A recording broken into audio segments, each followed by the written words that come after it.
on #Mangos. Very good, Bamba! Ayan! Bambo! Bamba! Down.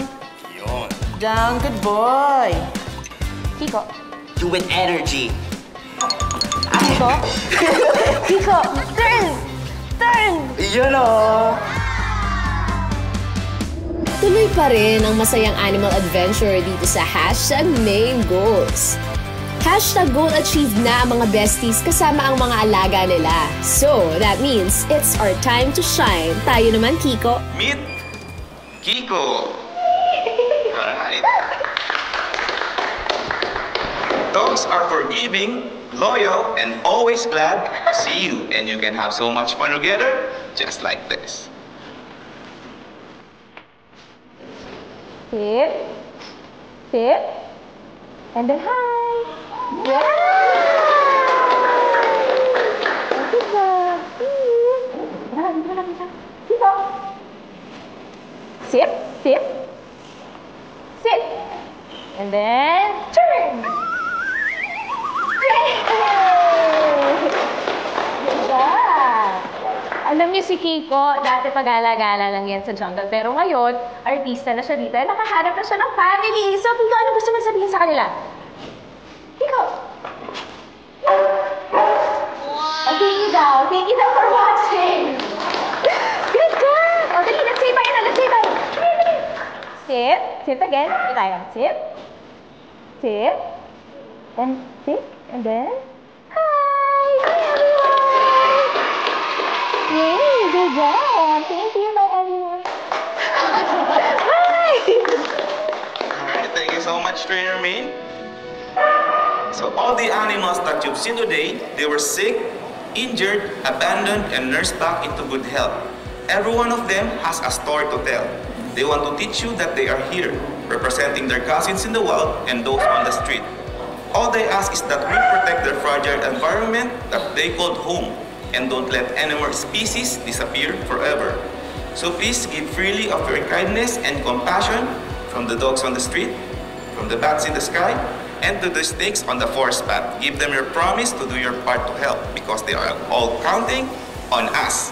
We hope you are having a great day only here at Ocean Adventure. Goodbye, everyone!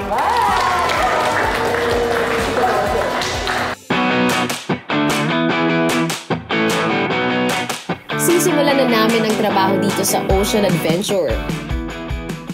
Dahil tapos na natin ma-meet ang mga land animals, ngayon naman, i-meet naman natin ang star ng show na to. Meet niyo ako. Wow! Sige na po, na-meet na po namin. Doon na po. Sarap. Hindi, i-meet natin ang star ng Ocean Adventure. Yeah! At syempre, una na dyan ang mga sea lions. Pero dapat bago natin i-meet ang star, bago natin sila i-meet, magdala tayo ng rewards para matuwa naman sila sa atin, di ba? Maghahanda tayo ng reward, kaya pumunta na tayo sa fish room. Tara na. Balita ko, napakabango doon. Wow, mabango. Kasi bango ka ba? Kasama natin ulit si Kuya Gerson. Hello! Hi, Kuya!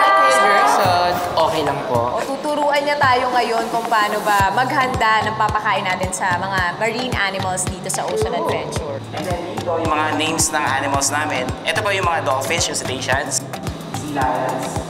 Then yung mga figures, ayan yung numbers in kilograms. Kilogram. Kita niyo naman, di ba, talagang alagang-alaga ang mga marine animals dito sa Ocean Adventure. So ito na yun, ito na yung kailangan Ito na po natin yan. lahat. Anong klaseng isda po ito, Kuya? Ito po yung natawag natin na cake flint. Cake? Cake flint. Ito siya. So it's a low calorie fish na mostly yung mga water needs na dito nakukuha. Oh, sashimi. So, pwede namin kainin yun mamaya. Pwede po, pwede po. Sashimi. Sinabi ko yan, ha? Charot lang! Sa ilalim, ito po yung tinatawag namin na herring. Ito po yung herring. Ayan. Ito naman po yung tinatawag na yung mga high fat naman siya. So yung mga fat content dito naman na nakukuha. Ano po sa Tagalog ng hairy? Ano po siya eh, parang kamag-anak siya ng tambal. Tamban. Ano ba? Sardinas. Alam mo ba yung tambang? Hindi. Tamban, yung mga... Wag na. Ano ba joke yung ano sa Tagalog? Hindi. Herring. So, Pabili sa harapan, hairy. push ko lang po namin po. Sige po, i-try. I-push. Alam mo, si Chami ko, gusto niya Di ba? subukan. Okay. Ang tari, mag-push ka na gano'n. Ang bigat naman. Ang arte! Ang tari nung mag-push si Chami, nakagano. Hirap mag-push siya kapag. Nakakita ka ba? pictures ko. Ayan. Ayan na! Ayan! So, ano gagawin natin dito ngayon? Once nandito na po yung isda, dito na po magsisimula yung sorting out process. Yun sa ko kanina. So, Quality control. pipiliin natin yung mga good fish from the damaged ones. Ano ba po? Paano makakonsider na good and damaged yung isda? Ano po? So technically, quality-wise, good naman po lahat. Like in terms yung ano niya, yung batch niya. Yun nga, yung tawag yung ganitong isda na along the way parang may potential damage. So ngayon, discard na siya. Kahit ganun? So, hindi na namin. Bakit? Hindi na siya kakainin? Oo, hindi po nila kakain. Hindi na po. Ang theory po kasi parang tao, ano ba, nasugat ka. So yung cat will be prone to any, pathogens, bacteria. So ganun din po yung ano namin. So hindi na namin siya papakain sa mga. So parang kasi sa fish room, dito yung first line of ng quality control. And then once nasa labas na siya yung mga trainers, bago nila pakain, check muna nila. Okay. So may ganun din. So, I-discard. ang dami rin dinadaanan pala. Marami. After dito, no? Sa Dito trainer. sa Lana, pagdating doon sa Sasala pa ulit. Sala pa. Ito, anong isda to? Wali! Inisip ko. Wali! So yeah, gawin po natin, ano po tayo, mag 3 pairs, no? So, kasi po meron kami 6 dolphins. So, bali, isa po sa inyo mag-prepare ng 2 buckets. 2 buckets. Yep. So, then from there, mag-uugas po tayo pagkatapos natin mag-uugas. Kasi part po dito sa fish room is preparation of food, then afterwards yung paglilinis ng mga gamit nila. So, sisimulan na natin ang pagtimbang to be led by Kuya Jerson. Let's go! Alright, sorry, ano po kayo? Kaya po, first off, ika-calibrate yung wings scale natin just to make sure na tama yung. So, okay na siya. Kunin yung bucket, and then. Bakit? Bakit? So, from here, yun nga, as we discussed earlier, i-check nyo lang po yung isda. I-check kung merong mga. Pag okay naman siya pasado, then pwede na siya gawin sa bucket. Kailangan ba mabusisi? Or mabilisan na lang na Oo nga. Amoyin daw. Kung fresh aamoyin. titikman? Titikman. Mabusisi pala talaga ang paghahanda ng pagkain ng sea lions at dolphins. Maselan sila ha, bawal ipakain sa kanila yung may scratch o sugat na isda. Sana all. Sa kilo, kuya? Ayan, sakto! Sakto. Wow! Galing mo doon! Yahoo! Sakto, so lalagay na natin to. Tama ba? Sakto, no? Yeah, Sakto, okay. Sakto, 1.5. So, after po, lagay natin ito display. Nasaan yung kay Sam? Ito po yung kay Sam. Ito yung bucket. Okay, Sam. Pakilagay ito sa red na igloo. Nice. Tapos to wrap it up, lalagyan mo ng Nice. Marami or enough lang to cover the...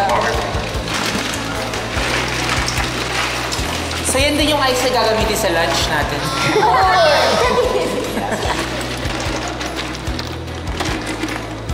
Yeah. Okay, that's it. Nice. Next. Ingat! Okay. Tapos isa, meron pa po siyang first speed na tinatawag, which is ito yung blue bucket naman. So First. ito, bigyan siya ng 0.5. 0.5. Okay. O girl, ikaw naman mag-estimate. 0.5. 0.5. 1.5. 0.5. At bawat isa sa kanila ay may kanya-kanyang diet. Hindi pwedeng sumobra at hindi pwedeng magkulang. Kailangan laging sakto sa diet ang mga isdang binibigay sa kanila. Again, sana all. Ginaw? Ang ginaw mo dito, no? Ganun talaga, para fresh. True. Para fresh ang mga isda. Kikiluhin na natin, kuya. Naku, pag mali yan, ikaw yung ititimbangin namin dyan, ah. Naku, bigat na yan. Pag wala po kayong pang ano, pwede na po yung baba niya. Kuya, baka matagal na natin to. Ayan lang po. Sige, check mo natin ha. Ay, hindi, kulang. Sobra. Ay, hindi. Ng konti. Konti, sobra lang po. Medyo ate, okay naman. Okay na. Medyo generous po tayo today. So, Aray! so, dinala po siya. Pakilagay na Saan natin natin sa ilagay, blue kuya? bucket.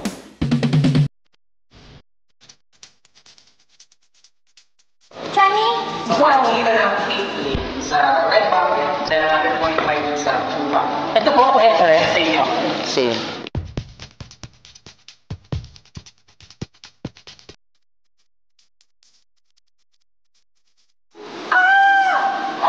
Ang galing. Kaya pa lang ako. Galing po kayo mag-tikmam. Magaling ka rin. Galing mo, Tumigilan.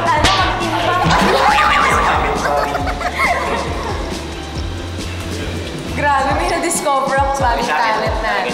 Magaling tayo manimbang. At dahil tapos na natin i-prepare ang mga pagkain nila, it's time to feed and train the sea lions. Yes! Let's go! Let's go! Let's Okay, go na, Jersa. kuya. Parte ng trabaho ng mga trainer na aralin ang behavior ng mga alaga nilang sea lions. At yon ang una nating gagawin. So si Kuya Jason, isa sa mga trainer dito sa Ocean Adventure, ang magtuturo sa atin ng mga basic hand signals. Yes. So po, Hi, Kuya Jason. Ano po yung una? Okay po. So, syempre po, importante po sa hayop po yung relationship po. Syempre, pag kailangan mag-build ng trust po. So, Kuya, alam mo, kahit sa tao, importante rin yun. Talaga may trust. Okay po. So, syempre po, while feeding po, yung reinforcement, yung primary reinforcer, makaka-build po tayo ng trust sa hayop. Ayan po, para maging, ano po sila sa atin, maging okay po. And then po, yung mga hand signal po na basic na nagagawa po ng hayop, kagaya po ng wave. Ayan po, hi! So, ano po, visual cue po, hand signal po ang ginagamit natin sa kanila. For the smile behavior po, ang gagawin lang natin, pipresent lang po yung hand natin ng ganito. Smile! And then po yung salute. Ayan. And then po, kailangan po na, ano po, vocal behavior, ang gagawin lang po, ipipresent yung fingers po na ganito.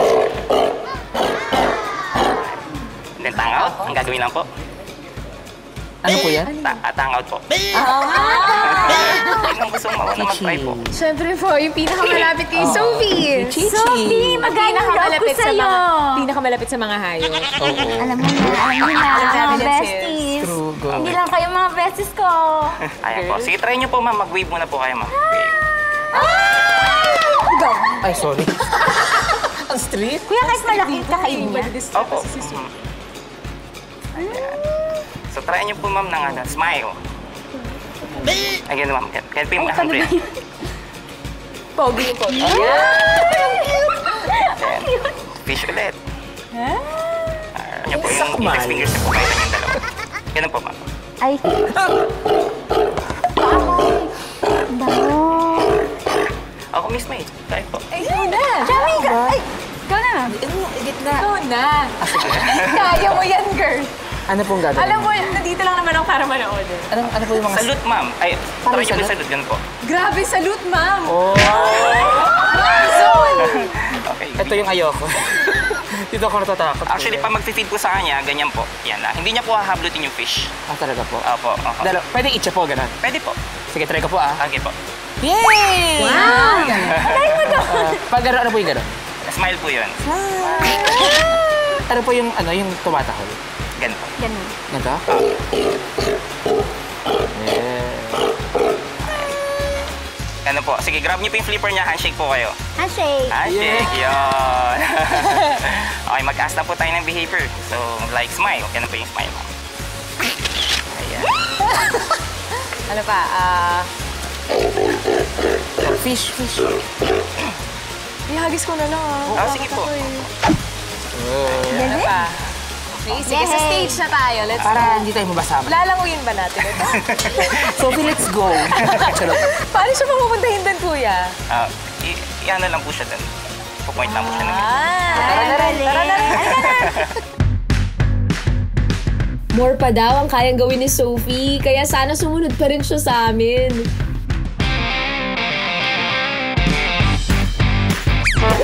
This time, tuturo namin yung mga mga dance moves. Dance? So, kailangan natin ng partner. So, first demo po namin. Okay. So, mga siya mag-turn. Ayan na, ang signal. Good girl. Okay. Ikaw muna. Gusto niya, pili kayo. Muna? Turn, wiggle, or roll over? Roll over. Roll over. So, ito lang ha. So, demo ko. Hop forward. Ay, twerking. Twerking niya lang daw siya. Twerking na lang ako, kuya. Twerking. Sige po. Sige. Ito. Tabi po kayo sa akin. Dito po. Yan. So, ganito lang. Demo ko muna ha. Alright, so ipapasa ko siya sa inyo para alam niya kayo yung trainer. So, as soon ipasa ko siya, bigyan niyo po siya ng isang lista. So, alam niya kayo na yung trainer niya.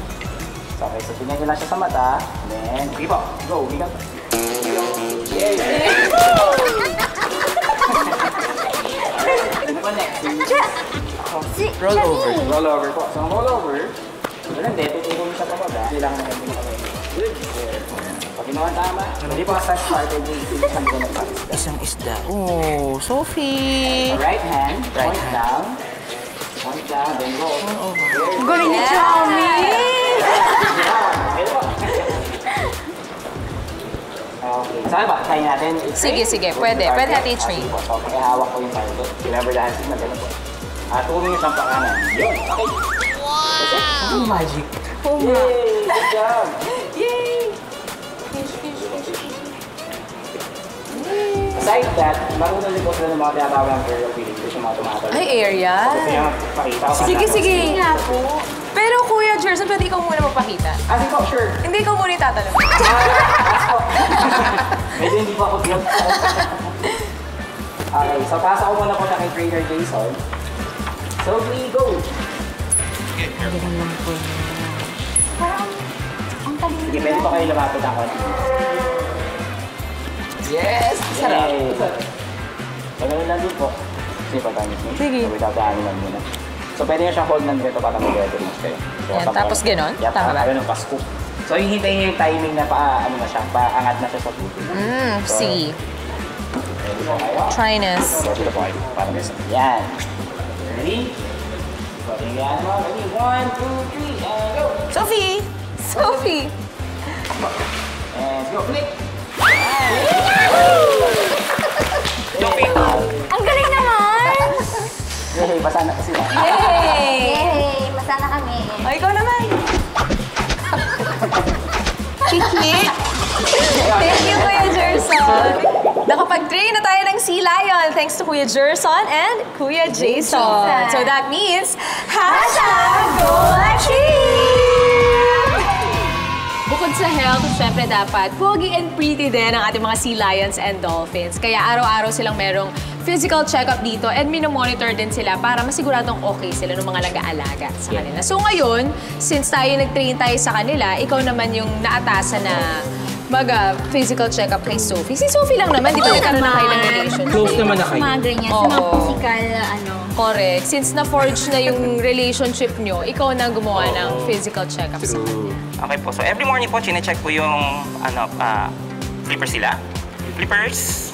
Yan, left and right. Other side. Other side, And then, ears. ears. Ayan, tara. Pinipress po ng bahagya. Yan. And then, mouth. Yan po. Ganun na, kuya. Opo. And then po, meron din silang auscultation. Ina-auscultate mo din po sila. Ang gagawin lang po natin, ipipress lang po yung nose ng itatap lang po natin. Tap lang. Come on, Sophie. Inhale. Exhale. Naamoy ka. Para po i-check po yung back flippers nila, ang gagawin lang po, i-lift lang nila yung kanilang back flippers. Wow! Kaya ko din yan. Hindi kami naniniwala. Sige nga. Nakita mo. Good girl. Ayan po. Girl! Oh, it's your turn, girl. Okay po. Oh, ikaw Bye na, naman. kuya. Patingin nga, patingin nga. Good girl. So ma'am, gusto niyo po i-try ko na i-check po yung, yung si Sophie. Doon ka, palit. Yan. Ayan. Yan. Sophie! Sophie, pakisampan siya. Okay. Tapos open Other mo. side. Good girl. Good girl. Okay. Kabila naman. Kabila.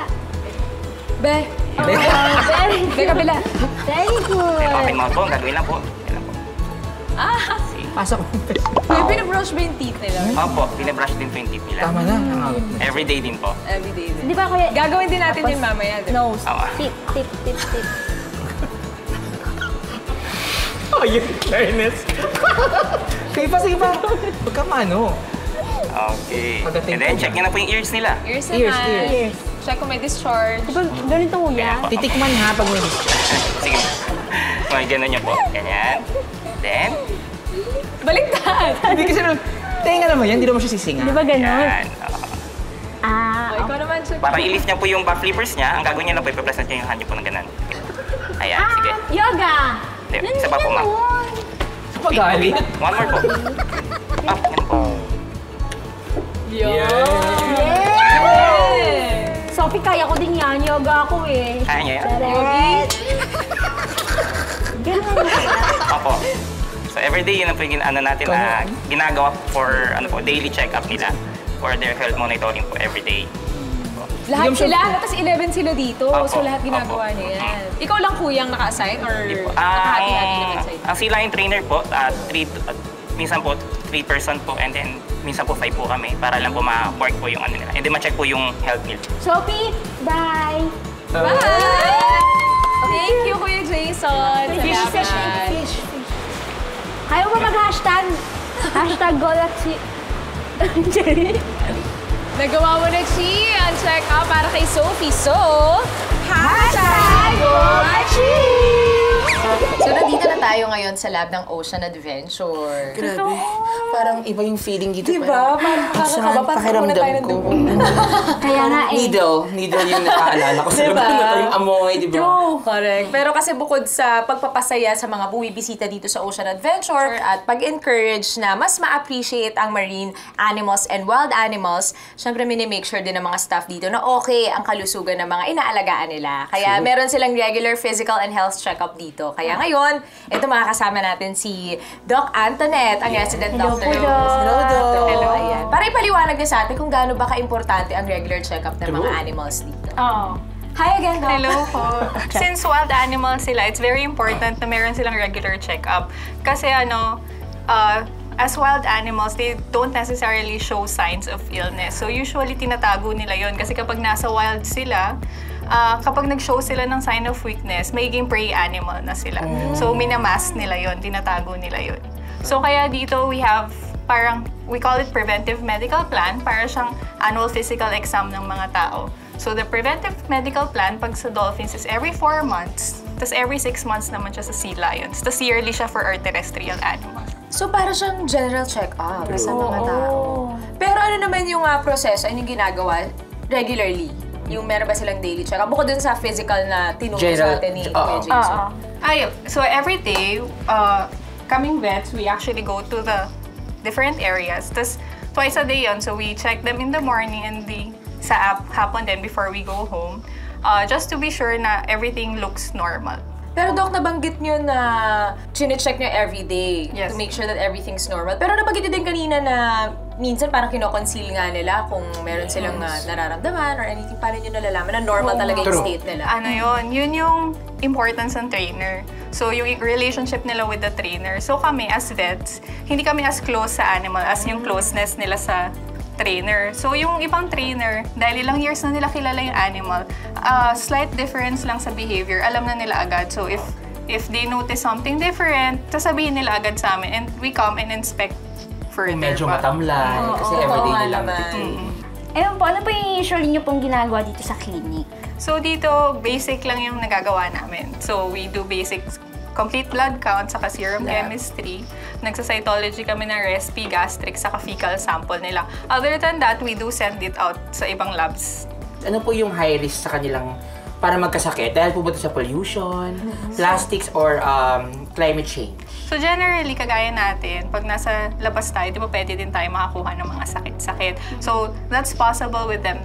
Then, ang additional lang sa kanila is, syempre, dumadami na yung basura sa So, nagiging uso na din yung entanglement.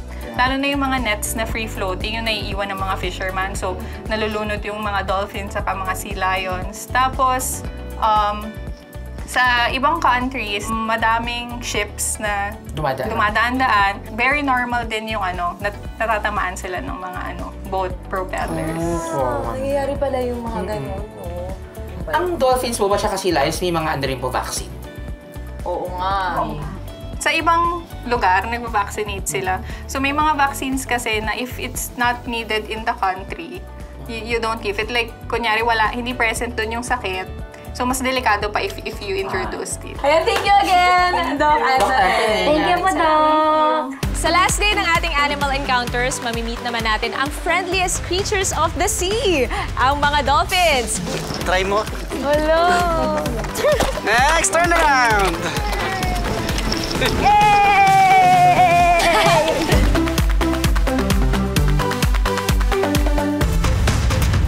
Meron tayong hat dito. Ay, alam niyo, kukuha ako. Grabe yung Pinoy. Ayan. I'm just making sure, girl.